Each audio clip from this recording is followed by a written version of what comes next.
कुफार ने पूछा नबी करीम सल्लल्लाहु अलैहि वसल्लम, यसअलूना का निरू, कुरान पाक की है कि यसअलूना का निरू, रूह के बारे में आपसे सवाल करते हैं। कुलिर रूह मिन अम्र, कुल आप इनको बता दें, कुलिर रूह की रूह जो है ये अमर रबी है, इससे ज़्यादा कुछ नहीं बताए। और अमर ऐसी चीज़ है कि ये मखलूक, चूँकि अकल मखलूक है, मखलूक इसकी परसेप्शन में नहीं आ सकती कि रूह क्या है।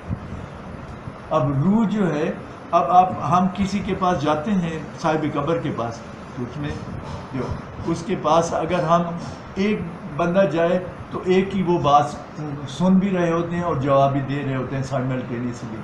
अगर हम 10 बंदे चले जाएं तो 10 बंदों की वो जो है रूह बात सुन भी रही होती है और जवाब भी साइमल्टेनियसली। और 1000 बंदा चला जाए और उनसे वो महवे गुफ्तगू हो तो 1000 बंदे की वो बात सुन भी सकते हैं और जवाब भी दे सकते। इस तरह नबी करीम सल्लल्लाहु अलैहि वसल्लम के पास जब इतनी मखलूक लाखों की तादाद में वहाँ रोज़ा अतर जाते हैं तो सारे उन सलाम भी पेश कर रहे होते हैं, आपने और मनाजात भी पेश कर रहे होते हैं, तो सब की एक ही वक्त में वो सुनते भी हैं और जवाब भी दे। ये रूह की ये कैपेबिलिटी है, अल्लाह की शान है कि अमर की ये खसूसियत। अब आप देख लें कि तमाम उम्मत के आमाल सुबह भी पेश होते हैं, शाम भी पेश होते हैं, ये तो एवरीबॉडी नोस।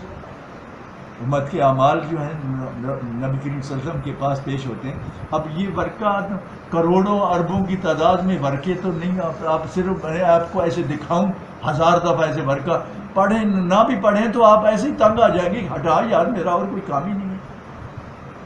तो ये अल्लाह की शान ऐसी है कि तमाम उम्मत के आमाल एक ही इन वन ग्लांस उसको एक्सपोज सामने आ जाते हैं और उनको पढ़ भी लेते हैं और देख भी लेते हैं और ये रीप्ले होते हैं। जैसे जो कोई करता है उसको ऐसे ही नबी करीम सल्लल्लाहु अलैहि वसल्लम को रीप्ले होते हैं।